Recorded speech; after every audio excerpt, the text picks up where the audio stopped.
femmes intéressantes. Ouais, Simone de voilà. Beauvoir. Ah oui, c'est pas mal, mais c'est déjà fait. Alinor d'Aquitaine. Mais c'est pas mal, mais un peu trop vieux. Oui. Hélène Keller. Bon, elle est admirable, mais c'est un peu déprimant. Ouais. Elle a Ah, un mais prénom. ah, mais tiens, une autre Hélène que je ne connais pas encore. Ça pourrait faire l'affaire, pourquoi pas. Alors, allons-y. Encore, désolé. 1965, année de la mort de Winston Churchill, de l'indépendance de la Gambie et du Zimbabwe, mais surtout de la création de l'ORTF. Nous sommes en avril, dans une clinique de Boulogne-Billancourt, et Raymond et Marlène Schaeffer attendent avec impatience la naissance de leur premier enfant. Du fait des origines alsaciennes de Raymond et germaniques de Marlène, l'enfant fut bien sûr apporté par une cigogne. Et c'est ainsi, le 16 avril 1965, que débute notre histoire, la merveilleuse épopée de la belle Hélène.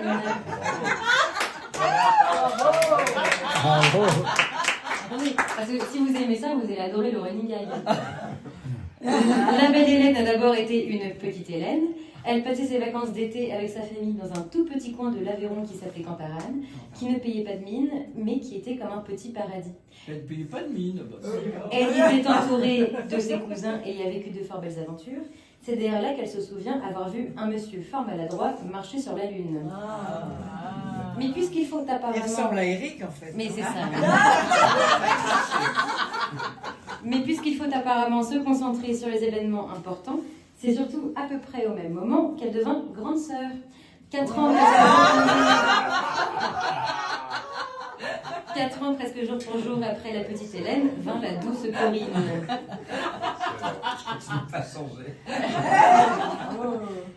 Bien qu'il en profitait de ce petit bout d'Aveyron comme havre de paix, la petite Hélène était avant tout une enfant de l'île de France.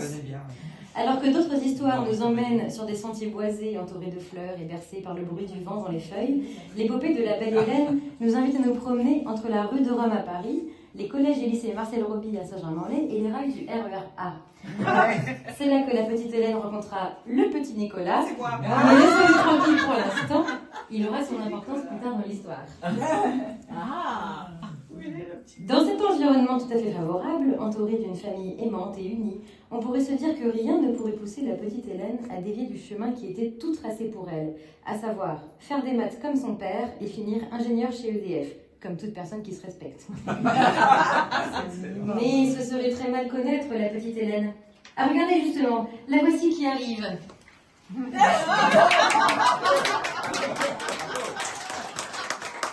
Alors déjà, avant toute chose, je déteste EDF. Faire carrière dans l'entreprise où mon père travaille, ah, ça jamais, certainement pas. Moi j'ai des convictions et je vais être une grande romancière internationale même. Je sais, j'irai à Nanterre entreprendre une licence de langues étrangères appliquées. Cela me rendra certainement riche et célèbre. Je vais rencontrer Woody Allen, assister à la Berlinale et devenir joueuse de clarinette au baiser salé. En attendant, ciao les nazes. J'ai rendez-vous dans une cave parisienne pour une soirée rétrospective de l'œuvre de Paolo Conte, interprétée au sitar.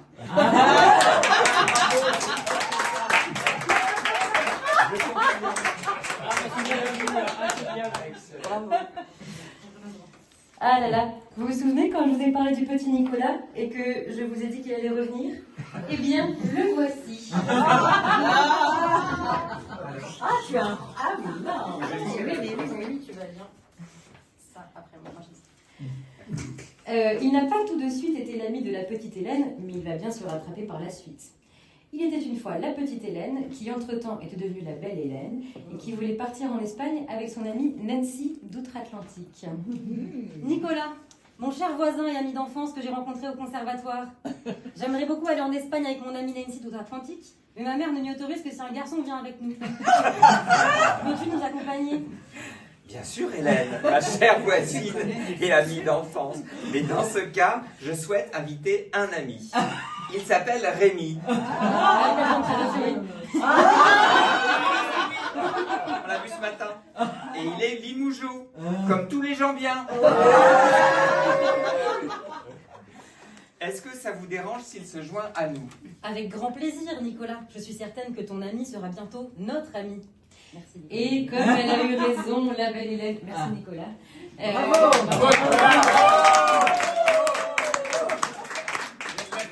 sœur. Et comme elle a eu raison, la belle Hélène.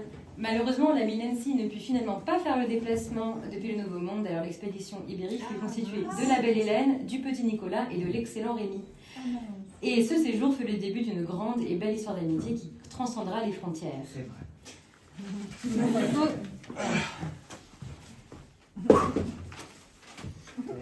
Bonjour, Attention. Mais c'est Rémi sur mesure. Hein. je suis son excellence Rémi Lambert.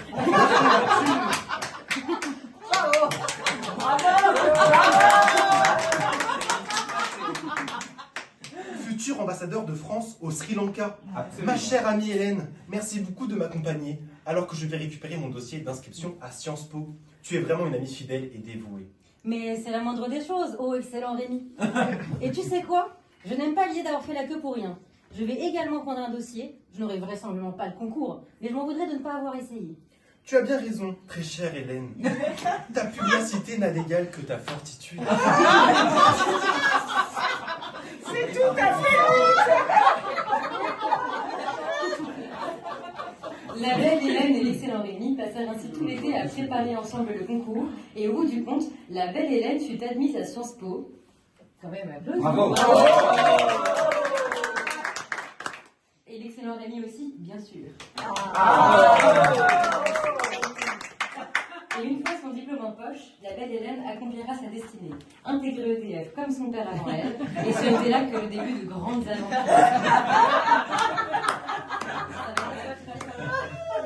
Il faut que d'autres personnes se lèvent. Où sont-ils? On a besoin de personnel. Ah voilà. La belle Hélène est donc à présent à l'orée d'une très belle carrière. Une carrière pleine de belles rencontres, comme celle de la vaillante Marielle. Ah bah oui, Mais aussi une carrière pleine d'aventures, et laissez-moi vous en conter une. La belle Hélène fut conviée à participer à une mission professionnelle au Pérou, terre de mystères et de récits mythiques. Mais non, c'est la Plaza de Armas. Au cours de ce périple, elle rencontra l'ambitieux Fifi, avec qui elle sympathisa très vite. À vous, ambitieux Fifi. Bonjour Hélène, je suis l'ambitieux Fifi. Je suis ravi de faire ce voyage au Pérou avec toi. Je pressens que nous allons bien nous entendre. Et lors d'un autre voyage en Espagne, car il semblerait que la belle Hélène ne fasse de grandes rencontres que lors des voyages, elle découvrit l'extravagante Dodo, l'épouse de l'ambitieux Fifi. Mucho gusto. Bonjour Hélène. Je suis l'extravagante Dodo. C'est un immense plaisir de faire ta connaissance à l'occasion de ce beau voyage en Espagne, voyage fumeur. J'espère que nous deviendrons amis pour la vie. Bravo. J'ai des cravates.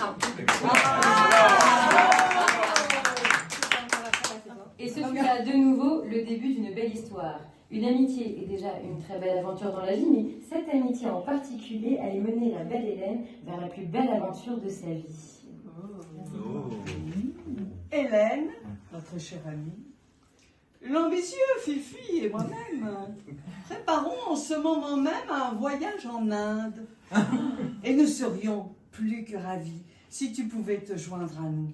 Bien sûr, très cher Dodo, je serais ravie de vous accompagner.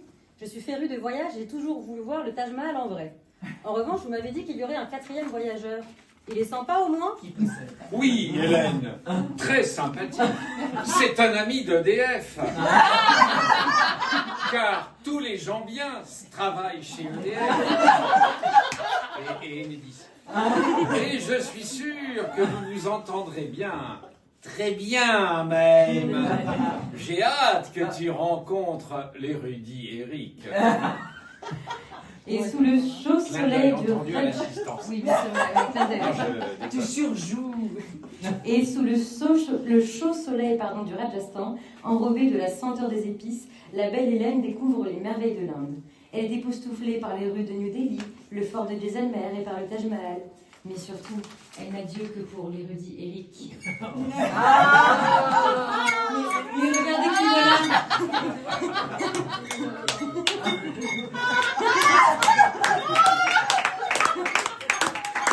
Je suis l'érudit Eric. Quel beau pays et quelle chaleur! Nous sommes bien loin de mon Nord-Pas-de-Calais natal. Moi qui suis fin gourmet et surtout cuisinier, je suis en émoi devant toutes ces épices et ces nouvelles saveurs. Et surtout, en tant que fin connaisseur de l'histoire de l'art, je me réjouis de découvrir l'ensemble palatial de Fatehpur Sikri, les représentations de Jahangir et évidemment les constructions du sultanat de Delhi. Mais au fond, ma plus belle découverte dans ce voyage, c'est sans doute la belle Hélène.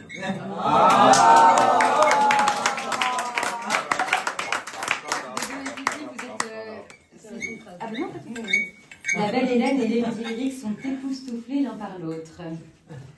Dis donc, Fifi, j'ai comme l'impression que la belle Hélène et l'érudit Eric s'entendent plutôt bien. Il faut l'érudit Eric. L'érudit Eric, il est parti là. Et Bah, générique. C'est maintenant.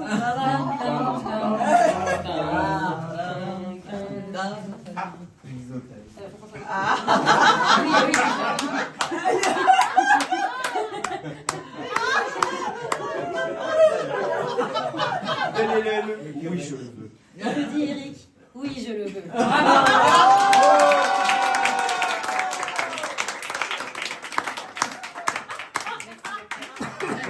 Merci mon père, merci mon père. Bon alors. On fait un saut dans le temps. 1998, une année troublée par l'affaire Levinsky aux États-Unis, mais propice à l'innovation avec la naissance de Google et le lancement de l'ISS. Une année marquée également par la victoire de l'équipe de France lors de la Coupe du Monde de football. Mais surtout par la sortie au cinéma du Dîner de con. Érudit Eric, je crois qu'il est temps de concrétiser notre projet de fonder une famille. Qu'en penses-tu?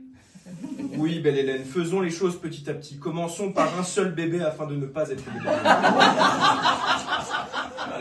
Et de nouveau, une cigogne vint agrandir la famille. Mais cette fois-ci, elle était bien chargée car elle transportait non pas un, mais deux bébés.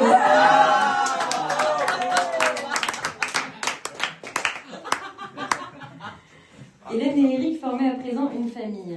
Et en passant ce cap dans leur vie, ils firent un pas de plus vers l'embourgeoisement en faisant l'acquisition d'une résidence secondaire. Belle Hélène, c'est... Voilà. Ah mince, je vous ai spoilé que la maison c'était ce matin. Vous le savez.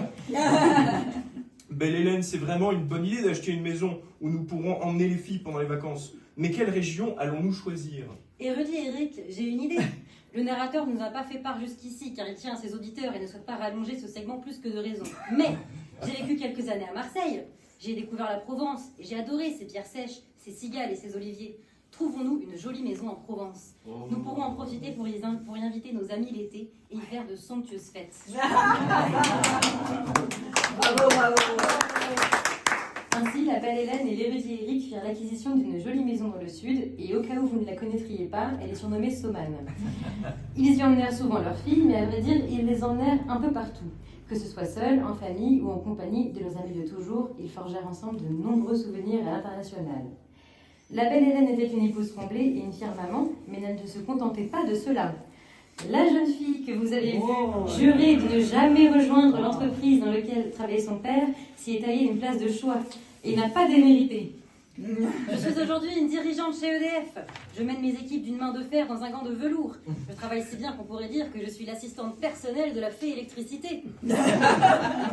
Fière dirigeante, je profite aujourd'hui de mes avantages de télétravail pour vivre quasiment la moitié de l'année à l'ombre des oliviers et des cigales. Mais surtout auprès de l'érudit Eric, qui bien que né à Cambrai dans le Nord-Pas-de-Calais, cultive fort bien les melons dans son potager. Lui, qui vient de la région de Lille, a trouvé son nouveau chez-soi près de Lille sur la Sorgue.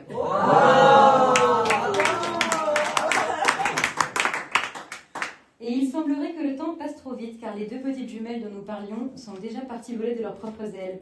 Et pourtant, bien que n'ayant dans leur sang que des origines germaniques et du nord de la France, ces deux jeunes femmes n'ont de cesse de retourner en Provence, où elles se sentent à la maison. Je n'oserais dire que c'est ainsi que s'achève l'épopée merveilleuse de la belle Hélène et de l'érudit Eric et de tous leurs amis, car nul ne peut prédire l'avenir et que leurs aventures sont loin d'être terminées. Cependant, il me semble que si je devais aller plus loin, je ne pourrais que deviner du bien, ou souhaiter du bien. En tout cas, je vous invite tous à me suivre. Souhaitons tous à la belle Hélène le plus heureux des anniversaires et le plus brillant des futurs.